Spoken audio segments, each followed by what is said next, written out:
For the video, I want to talk about Path of Exile 2 and the Endgame Content Reveal that dropped on November 21st and just give you my thoughts. From the top, it's such a breath of fresh air for the ARPG genre. After watching this content reveal, there's so much in this game that I was thinking like, damn, this is exactly what I thought Diablo IV was going to be, only to find out that it couldn't even achieve some of the stuff that I've already seen in this content reveal. Then in typical Grinding Gear Games fashion, they improved on my imagination more than ever. With the new endgame structure, all the classes we're getting on December 6th, I'm just blown away. I think that the decision to allow crafting materials or currency items to drop more frequently is a great win for PoE players in general, and it's a big W for anybody that's actually never played Path of Exile and you're discovering these items for the first time. Because you're not going to now feel obligated to hold on to these items for value because you don't know what they do, there's going to be so much of them that you should be able to use them on your gear and learn how it affects your character when it comes to player power and what these items mean to you. If you've ever played solo self-found, you already know what this difference is, and it's kind of satisfying when you land that great roll on your gear, which allows you to take your build to the next level of power. I do like that spell gems have been moved off of the gear and into their own user interface because this visibility makes it a lot more engaging for new players in Path of Exile. While gear is already kind of busy with 3 suffixes, 3 prefixes, now that whole interface with gem overlay is in an entirely different place, and I actually think that's actually a huge W. And the decision to allow support gems to only be used once is great for Path of Exile veterans in my opinion, because it forces us to diversify the way that we make builds and the way that we think we want to set the power structure for any of the spells in a particular build. Speaking of spell gems, I love the interaction in the multiplayer scenarios that they present. It's something that I've been asking for and recommending in Diablo IV for quite some time actually, and I just never ever saw that come to fruition, which kind of pissed me off.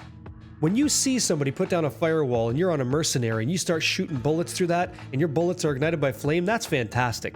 If you're a lightning-based sorceress and I'm the fire-based sorc and we can combine our powers to not make Captain Planet, but kind of make the gameplay so exciting that we're all getting benefits from shock and then also ignite, it just feels fantastic. Like it looks amazing, and I'm really excited to group up with other exiles and see what we can do, what kind of crazy scenarios we can construct, do shotgun damage out there and do huge burst. I can't wait, really excited.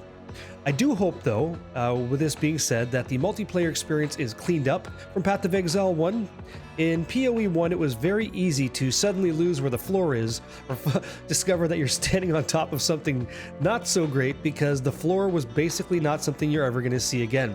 P6 party is brutal in PoE 1 visually speaking. Even though you might buy the cleanest cosmetic for a spell, it doesn't matter when you can't see the ground. You're standing in shit and you're dying to detonate dead. That's not a great feeling. The team has done a great job trying to let us know that Detonate Dead's about to go off, but newer players to the franchise, to the game, may not ever have to deal with that, and I hope that's the case. So I'm looking forward to seeing what Path of Exile 2's dev team is doing to make that multiplayer experience even better. If it's anything like the Endgame Content Reveal showed, then they've already got their kind of handle on that, and I'm looking forward to that big time. Now I want to talk about the classes and the ones that stood out as most interesting to me. First and foremost, the Chronomancer Sorceress is the ascendancy that I think I want to try and break the most. It's stylish, has lots of room to try to break the ascendancy, or so I think, and knowing that these ascendancy spells are now 6-socket adaptable powers makes me very interested in pushing the boundaries of what the ascendancy can and cannot do. Next up, that was kind of interesting after giving it some thought, is the Gemling Legionnaire. Looks like a very promising build considering that gem quality isn't something that we're going to find until the end game. I think I'm really interested to see what this early power of the Gemling Legionnaire offers people that are getting into this all-new FPS style ARPG character. It's pretty damn good, it's totally new, and should be very refreshing as well, just to get your hands on it and start shooting some stuff. Seems good. And my fallback ascendancy would be the Titan. It's my fallback class because if nothing else feels powerful, I can always take pride in the fact that I do enjoy melee classes, and with Giant's Blood I could just grab 2 two-handers and beat the crap out of anything that's on my team. Smacking the ground easily and feeling good doing it sounds interesting and definitely worth getting involved in trying out, if nothing else works before that. Talking about the new Labyrinth or the new Ascendancy paths, I do like the decision from Grinding Gear Games to give me agency over my adventure and how I choose to interact with the Ascendancy system. I didn't personally care for Sanctum, and I'll likely choose Ultimatum for every difficulty, so Ultimatum, Ultimatum, Ultimatum, and Ultimatum just so that I can get all my 8 Ascendancy points. Instead of forcing me to do something I didn't want to do, this allows me to choose my own adventure, which are also fun books to read, but great for ARPGs. Let me play the way I want, the time that I spend. Great call, love it a lot. The endgame content looks like Delve 2.0, which is not necessarily a bad thing at all. I liked mapping and always felt like I didn't get the chance to really dig into Delve because of how much currency and effectiveness mapping has. Mapping also contains a bunch of awesome boss fights that I really enjoy playing, and in Path of Exile 2, it looks like I get the best of both worlds. I get to interact with this endless, infinite cycle of content with boss fights and interesting gear dropping along the way.